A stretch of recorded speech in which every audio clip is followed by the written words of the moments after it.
ನಮಸ್ಕಾರ ವೀಕ್ಷಕರೇ. ಲೋಕಸಭಾ ಚುನಾವಣೆಯ ಕಾವು ಏರ್ತಿರ್ತಕ್ಕಂಥ ಈ ಸಂದರ್ಭದಲ್ಲಿಯೇ ದೇಶದ 543 ಲೋಕಸಭಾ ಕ್ಷೇತ್ರಗಳಿಗೆ ತನ್ನ ಅಭ್ಯರ್ಥಿಗಳನ್ನು ಘೋಷಣೆ ಮಾಡಬೇಕು ಅಂತಕ್ಕಂಥ ತರಾತುರಿಯಲ್ಲಿ ಎಲ್ಲ ರಾಷ್ಟ್ರೀಯ ಪಕ್ಷಗಳು ಇರ್ತಕ್ಕಂಥದ್ದು ಸಹಜ. ಅದರಲ್ಲೂ ಕೂಡ ಹಲವಾರು ಹಂತಗಳಲ್ಲಿ ಅಭ್ಯರ್ಥಿಗಳನ್ನು ಹೆಸರನ್ನು ಘೋಷಣೆ ಮಾಡ್ತಕ್ಕಂಥದ್ದು ರಾಜಕೀಯ ಪಕ್ಷಗಳು ನಡೆಸ್ಕೊಂಡು ಬಂದಿರತಕ್ಕಂಥ ಪದ್ಧತಿ. ಆದರೆ ಇದೀಗ ದೇಶದ 543 ಲೋಕಸಭಾ ಕ್ಷೇತ್ರಗಳ ಪೈಕಿ ಬಿಜೆಪಿ ತನ್ನ ಮೊದಲ ಅಭ್ಯರ್ಥಿಯನ್ನ ಘೋಷಣೆ ಮಾಡಿದೆ ಅಂತಕ್ಕಂಥ ಅಧಿಕೃತ ಮಾಹಿತಿಗಳು ಲಭ್ಯವಾಗಿವೆ. ಅದರಲ್ಲೂ ಕೂಡ ಈ ಒಂದು ಅಭ್ಯರ್ಥಿ ಕರ್ನಾಟಕ ರಾಜ್ಯದವರೇ ಆಗಿರತಕ್ಕಂಥದ್ದು ವಿಶೇಷವಾಗಿದೆ. ನಿನ್ನೆ ತಾನೇ ರಾಜ್ಯದ ಮಾಜಿ ಮುಖ್ಯಮಂತ್ರಿ ಬಿಜೆಪಿಯ ವರಿಷ್ಠರಾಗಿರ್ತಕ್ಕಂಥ BS ಯಡಿಯೂರಪ್ಪನವರು ಮಾಧ್ಯಮಗಳ ಮುಂದೆ ಮಾತನಾಡ್ತಾ ಇನ್ನೇನು 2-3 ದಿನಗಳಲ್ಲಿ ಬಿಜೆಪಿ ತನ್ನ ಮೊದಲ ಅಭ್ಯರ್ಥಿಗಳ ಪಟ್ಟಿಯನ್ನು ಬಿಡುಗಡೆ ಮಾಡುತ್ತೆ ಅಂತಕ್ಕಂಥ ಮಾತನ್ನು ಹೇಳಿದ್ದನ್ನ ನಾವೆಲ್ಲ ಮಾಧ್ಯಮಗಳಲ್ಲಿ ನೋಡಿದ್ದೇವೆ. ಆದರೆ ಇದೀಗ ಇವತ್ತು ದೇಶದ 543 ಲೋಕಸಭಾ ಕ್ಷೇತ್ರಗಳ ಪೈಕಿ ಕರ್ನಾಟಕದ ಒಂದು ಲೋಕಸಭಾ ಕ್ಷೇತ್ರಕ್ಕೆ ಬಿಜೆಪಿ ತನ್ನ ಅಭ್ಯರ್ಥಿಯನ್ನ ಅಂತಿಮಗೊಳಿಸಿದೆ ಅಂತಕ್ಕಂಥ ಸ್ಪಷ್ಟವಾದ ಮಾಹಿತಿಗಳು ಲಭ್ಯವಿದ್ದು, ಈಗಾಗಲೇ ಆ ಒಬ್ಬ ಅಭ್ಯರ್ಥಿಗೆ ಬಿಜೆಪಿಯ ಹೈಕಮಾಂಡ್ನ ನಾಯಕರು ದೂರವಾಣಿಯ ಮೂಲಕ ಸೂಚನೆಯನ್ನ ಕೊಟ್ಟಿದ್ದು, ತಾವು ಚುನಾವಣೆಗೆ ಸಿದ್ಧರಾಗಿ ಅದಕ್ಕೆ ತಕ್ಕಂತಹ ತಯಾರಿಯಲ್ಲಿ ತೊಡಗಿಕೊಳ್ಳ್ರಿ ಅಂತಕ್ಕಂಥ ಸ್ಪಷ್ಟವಾದ ಸಂದೇಶವನ್ನ ರವಾನಿಸಿದ್ದಾರೆ ಅಂತಕ್ಕಂಥ ಸ್ಪಷ್ಟ ಮಾಹಿತಿಗಳು ಬರ್ತಾ ಇದ್ದಾವೆ. ಸ್ವತಃ ಆ ಅಭ್ಯರ್ಥಿಯೇ ಇವತ್ತು ಮಾಧ್ಯಮಗಳ ಎದುರು ಈ ಒಂದು ವಿಷಯವನ್ನ ಬಹಿರಂಗಪಡಿಸಿದ್ದು ಇಡೀ ದೇಶದಲ್ಲಿ ಈ ಒಂದು ಕ್ಷೇತ್ರ ಅತ್ಯಂತ ಕುತೂಹಲವನ್ನ ಕೆರಳಿಸಿದೆ ಅಂದ್ರೆ ತಪ್ಪಾಗೋದಿಲ್ಲ.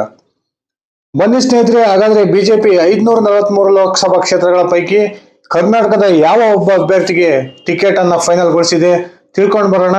ಅದಕ್ಕಿಂತ ಮುಂಚೆ ನೀವಿನ್ನು ನನ್ನ ಇಟ್ಕೆ ಹೇಮಂತ್ ಯೂಟ್ಯೂಬ್ ಚಾನಲ್ಗೆ ಸಬ್ಸ್ಕ್ರೈಬ್ ಮಾಡ್ಕೊಂಡಿಲ್ಲ ಅಂದ್ರೆ ದಯವಿಟ್ಟು ಈಗಲೇ ಸಬ್ಸ್ಕ್ರೈಬ್ ಮಾಡ್ಕೊಂಡು ಬೆಲ್ ಬಟನ್ ಅನ್ನ ಕ್ಲಿಕ್ ಮಾಡಿ. ನಾನು ಕೊಡ್ತಕ್ಕಂಥ ಮಾಹಿತಿ ನಿಮ್ಗೆ ಇಷ್ಟ ಆಗಿದ್ರೆ ಈ ವಿಡಿಯೋಗೆ ಲೈಕ್ ಮಾಡಿ, ಶೇರ್ ಮಾಡಿ, ಕಮೆಂಟ್ ಮಾಡಿ. ಹೌದು ವೀಕ್ಷಕರೇ, ಕರ್ನಾಟಕದ ಹಾಲಿ 25 ಬಿಜೆಪಿಯ ಲೋಕಸಭಾ ಸಂಸದರ ಪೈಕಿ ಬಿಜೆಪಿ ಈ ಬಾರಿ ಅನೇಕ ಸಂಸದರಿಗೆ ಟಿಕೆಟ್ ಅನ್ನು ನಿರಾಕರಿಸುತ್ತೆ, ಆ ಮೂಲಕ ಹೊಸ ಮುಖಗಳಿಗೆ ಮಣೆ ಹಾಕುತ್ತೆ ಅಂತಕ್ಕಂಥ ಚರ್ಚೆಗಳು ರಾಜ್ಯದ ರಾಜಕೀಯ ವಲಯದಲ್ಲಿ ಚಾಲನೆಯಲ್ಲಿದ್ವು. ವಯಸ್ಸಿನ ಕಾರಣಕ್ಕೆ ಹಾಗೂ ಸಂಸದರ ಏನು ವಿರೋಧವಾಗಿರ್ತಕ್ಕಂಥ ಆಡಳಿತ ವಿರೋಧಿ ಅಲೆಯ ಕಾರಣಕ್ಕೆ ಹಾಗೂ ಇನ್ನಿತರ ಅನೇಕ ಕಾರಣಗಳಿಗಾಗಿ ಬಿಜೆಪಿ ತನ್ನ ಅಭ್ಯರ್ಥಿಗಳನ್ನು ಈ ಬಾರಿ ಚೇಂಜ್ ಮಾಡುತ್ತೆ. ಆ ಒಂದು ಹಾಲಿ ಸಂಸದರ ಜಾಗಕ್ಕೆ ಹೊಸ ಅಭ್ಯರ್ಥಿಗಳಿಗೆ ಒಂದು ಮಣೆಯನ್ನು ಹಾಕುತ್ತೆ ಅಂತಕ್ಕಂಥ ಚರ್ಚೆಗಳು ಚಾಲನೆಯಲ್ಲಿದ್ದದನ್ನ ನಾವೆಲ್ಲ ಗಮನಿಸಿದೀವಿ.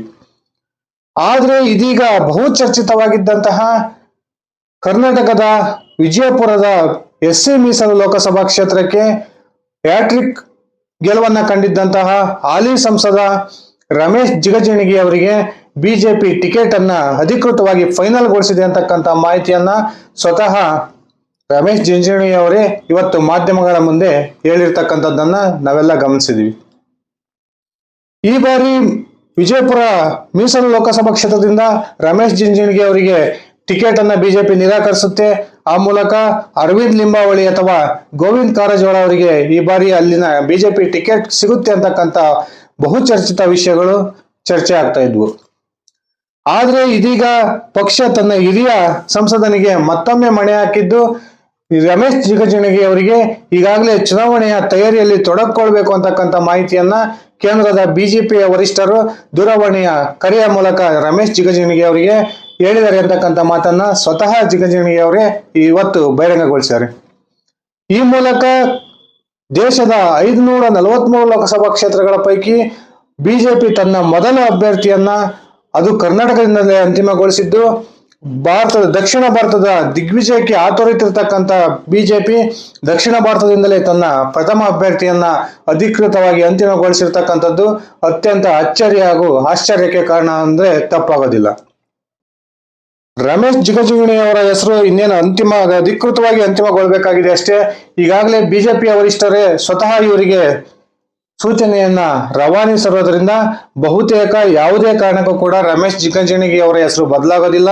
ಇವರೇ ವಿಜಯಪುರ ಮೀಸಲು ಕ್ಷೇತ್ರದ ಲೋಕಸಭೆಯ ಬಿಜೆಪಿ ಅಧಿಕೃತ ಅಭ್ಯರ್ಥಿ ಹಾಗೆ ಆಗ್ತಾರೆ ಅಂತಕ್ಕಂಥದ್ದು ಈಗ ಚಾಲ್ತಿಯಲ್ಲಿರ್ತಕ್ಕಂಥ ವಿಷಯ.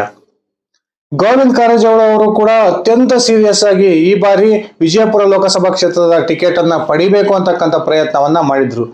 ಅದಾದ ನಂತರ BY ವಿಜಯೇಂದ್ರ ರಾಜ್ಯಾಧ್ಯಕ್ಷರಾದ ನಂತರ ಮುನಿಸಿಕೊಂಡಿದ್ದಂತಹ ಅರವಿಂದ್ ಲಿಂಬಾವಳಿ ಅವರಿಗೆ ಈ ಬಾರಿ ವಿಜಯಪುರದ ಟಿಕೆಟ್ ಅನ್ನ ಬಿಜೆಪಿ ನೀಡುತ್ತೆ. ಆ ಮೂಲಕ ಅರವಿಂದ್ ಲಿಂಬಾವಳಿ ಅವರನ್ನ ಸಮಾಧಾನಗೊಳಿಸುತ್ತೆ ಅಂತಕ್ಕಂಥ ಮಾತುಗಳು ಕೇಳಿ ಬರ್ತಾ ಇದ್ವು. ಆದ್ರೆ ಇದೆಲ್ಲದನ್ನು ಕೂಡ ದೂರ ತಳ್ಳಿರ್ತಕ್ಕಂಥ ಬಿಜೆಪಿಯ ಹೈಕಮಾಂಡ್ ನಾಯಕರು ಮತ್ತೊಮ್ಮೆ ಹಿರಿಯ ಸಂಸದನಿಗೆ ಮಣೆಯನ್ನ ಹಾಕೋದ್ರ ಮೂಲಕ ಒಂದು ಸಂದೇಶವನ್ನ ಸ್ಪಷ್ಟವಾಗಿ ರವಾನಿಸಿದಂತೆ ಕಂಡು ಬರ್ತಾ ಇದೆ. ಏನು ಮಾಧ್ಯಮಗಳಲ್ಲಿ ಹಾಗೂ ರಾಜ್ಯದ ಮತದಾರರಲ್ಲಿ ಅನೇಕ ವಿಷಯಗಳು ಏನ್ ಚರ್ಚೆ ಆಗ್ತಾ ಇದಾವೆ. ಬಿಜೆಪಿ ಸುಮಾರು 10 ರಿಂದ 12 ಲೋಕಸಭಾ ಹಾಲಿ ಸಂಸದರಿಗೆ ಟಿಕೆಟ್ ಅನ್ನು ನಿರಾಕರಿಸುತ್ತೆ, ಅವರ ಜಾಗಕ್ಕೆ ಹೊಸ ಮುಖಗಳಿಗೆ ಅವಕಾಶವನ್ನು ಕೊಡುತ್ತೆ, ಬಿಜೆಪಿ ಪ್ರಯೋಗಕ್ಕೆ ಇಳಿಯುತ್ತೆ ಅಂತಕ್ಕಂಥ ಮಾತುಗಳು ಕೇಳಿ ಬರ್ತಾ ಇದ್ವು. ಆದ್ರೆ ರಮೇಶ್ ಜಿಗಜಿಗಣಿ ಅವರ ಹೆಸರನ್ನ ಅಂತಿಮಗೊಳಿಸೋದ್ರ ಮೂಲಕ ಬಿಜೆಪಿ ಒಂದು ಹೊಸ ಲೆಕ್ಕಾಚಾರಕ್ಕೆ ಮಣೆ ಹಾಕಿದೆ ಅಂತಕ್ಕಂಥ ಮಾತುಗಳು ಕೇಳಿ ಬರ್ತಾ ಇದಾವೆ. ಈಗಾಗಲೇ ಅನೇಕ ರಾಷ್ಟ್ರೀಯ ಮಟ್ಟದ ಸರ್ವೆ ಸಂಸ್ಥೆಗಳು ಕೈಗೊಂಡಿರ್ತಕ್ಕಂಥ ಸರ್ವೆಯಲ್ಲೂ ಕೂಡ ರಮೇಶ್ ಜಿಗಜಿಣಗಿ ಅವರು ಟಿಕೆಟ್ ಅನ್ನ ಪಡೆದಿದ್ದೇ ಆದ್ರೆ ಮತ್ತೊಮ್ಮೆ ಸಂಸದರಾಗಿ ಆಯ್ಕೆಯಾಗೋದ್ರಲ್ಲಿ ಯಾವುದೇ ಸಂಶಯ ಇಲ್ಲ ಅಂತಕ್ಕಂಥ ಒಂದು ಅಂಶವನ್ನ ಬಹಿರಂಗಪಡಿಸಿದ್ದನ್ನ ನಾವೀಗಾಗಲೇ ನೋಡಿದೀವಿ. ಸತತ 3 ಚುನಾವಣೆಗಳಲ್ಲಿ ಗೆಲ್ತಾ ಬರ್ತಿರ್ತಕ್ಕಂಥ ರಮೇಶ್ ಜಿಗಜಿಣಗಿ ಅವರು ಕ್ಷೇತ್ರದಲ್ಲಿ ತಮ್ಮ ಮತದಾರರೊಂದಿಗೆ ಹಾಗೂ ಬಿಜೆಪಿಯ ನಾಯಕರೊಂದಿಗೆ ರಾಜ್ಯ ಹಾಗೂ ರಾಷ್ಟ್ರ ಮಟ್ಟದ ಬಿಜೆಪಿಯ ನಾಯಕರೊಂದಿಗೆ ಉತ್ತಮವಾದ ಸಂಬಂಧವನ್ನ ಹೊಂದಿದ್ದು, ಇದೀಗ ಬಿಜೆಪಿ ಅವರ ಹಿರಿಯತನಕ್ಕೆ ಬೆಲೆ ಕೊಟ್ಟು ಅವರನ್ನ ಮತ್ತೊಮ್ಮೆ ಈಗ ಅಧಿಕೃತ ಅಭ್ಯರ್ಥಿಯಾಗಿ ಅಂತಿಮಗೊಳಿಸಿದೆ. ಈ ಮೂಲಕ ಏನು ಬಹಳ ವಿಷಯ ಚರ್ಚೆ ಆಗ್ತಾ ಇತ್ತು, ರಮೇಶ್ ಜಿಗಜಿಣಗಿ ಅವರು ರಾಜಕೀಯ ನಿವೃತ್ತಿಯನ್ನ ತೆಗೆದುಕೊಳ್ತಾರೆ, ಈ ಬಾರಿ ಅಲ್ಲಿ ಹೊಸ ಮುಖಕ್ಕೆ ಅವಕಾಶವನ್ನು ಕೊಡುತ್ತೆ ಬಿಜೆಪಿ ಅಂತಕ್ಕಂಥದ್ದು. ಈ ಎಲ್ಲಾ ಊಹಾಪೋಹಗಳಿಗೆ ಬಿಜೆಪಿ ಹೈಕಮಾಂಡ್ ತೆರೆ ಎಳೆದಿದ್ದು, ರಮೇಶ್ ಜಿಗಜಿಣಗಿ ಅವರು ಅಧಿಕೃತವಾಗಿ ಬಿಜೆಪಿಯ ಅಭ್ಯರ್ಥಿಯಾಗಿ ಅಂತಿಮಗೊಂಡಿದ್ದಾರೆ.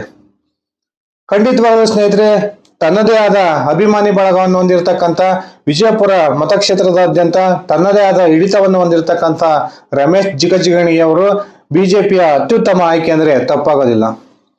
ಈಗಾಗಲೇ ಕಾಂಗ್ರೆಸ್ನಲ್ಲಿ ವಿಜಯಪುರ ಲೋಕಸಭಾ ಕ್ಷೇತ್ರಕ್ಕೆ ಟಿಕೆಟ್ ಆಕಾಂಕ್ಷಿಗಳು ಅನೇಕ ಜನ ಇದ್ರು ಕೂಡ ಇವತ್ತರೆಗೂ ಕೂಡ ರಮೇಶ್ ಜಿಗಜಿಣಗಿ ಅವರನ್ನ ಎದುರಿಸಿ ಗೆಲ್ಲಬಹುದಾದಂತಹ ಅಭ್ಯರ್ಥಿಯ ಕೊರತೆ ಕಾಂಗ್ರೆಸ್ಗೆ ಇರ್ತಕ್ಕಂಥದ್ದು ಸ್ಪಷ್ಟ.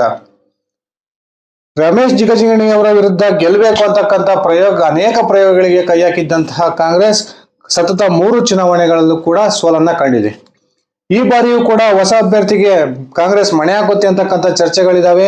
ಆದ್ರೆ ಯಾವೊಬ್ಬ ಅಭ್ಯರ್ಥಿಯು ಕೂಡ ರಮೇಶ್ ಜಿಗಜಿಣಗಿ ಅವರನ್ನ ಸೋಲಿಸೋದಷ್ಟು ಪ್ರಬಲರಿಲ್ಲ ಅಂತಕ್ಕಂಥದ್ದು ಕಾಂಗ್ರೆಸ್ಗೆ ಒಂದು ದೊಡ್ಡ ಚಿಂತೆಯನ್ನ ತಂದಿದೆ. ಕಾದ್ ನೋಡೋಣ ಸ್ನೇಹಿತರೆ, ಬಿಜೆಪಿ ತೆಗೆದುಕೊಂಡಿರ್ತಕ್ಕಂಥ ಈ ನಿರ್ಧಾರ ಎಷ್ಟರ ಮಟ್ಟಿಗೆ ಉತ್ತಮ ಅನಿಸುತ್ತೆ, ಅಥವಾ ಅಲ್ಲಿದ್ದಂತ ಇನ್ನಿತರ ಆಕಾಂಕ್ಷಿಗಳು ಬಿಜೆಪಿಯ ಮೇಲೆ ಮುನ್ಸ್ಕೊಳ್ತಾರ, ರಮೇಶ್ ಜಿಗಜಿಣಗಿ ಅವರ ಒಂದು ಏನು ಅಭ್ಯರ್ಥಿಯಾಗಿ ಬಿಜೆಪಿ ಅಂತಿಮಗೊಳಿಸಿದೆ ಅದನ್ನ ಒಪ್ಕೊಂಡು ಅವರ ಪರವಾಗಿ ಕೆಲಸ ಮಾಡ್ತಾರ, ಈ ಎಲ್ಲ ಪ್ರಶ್ನೆಗಳಿಗೆ ಉತ್ತರವನ್ನ ಕಾದ್ ನೋಡೋಣ. ಇದಿಷ್ಟಾಗಿತ್ತು ಸ್ನೇಹಿತರೆ ನನ್ನ ಇವತ್ತಿನ ವಿಡಿಯೋ. ಧನ್ಯವಾದಗಳು.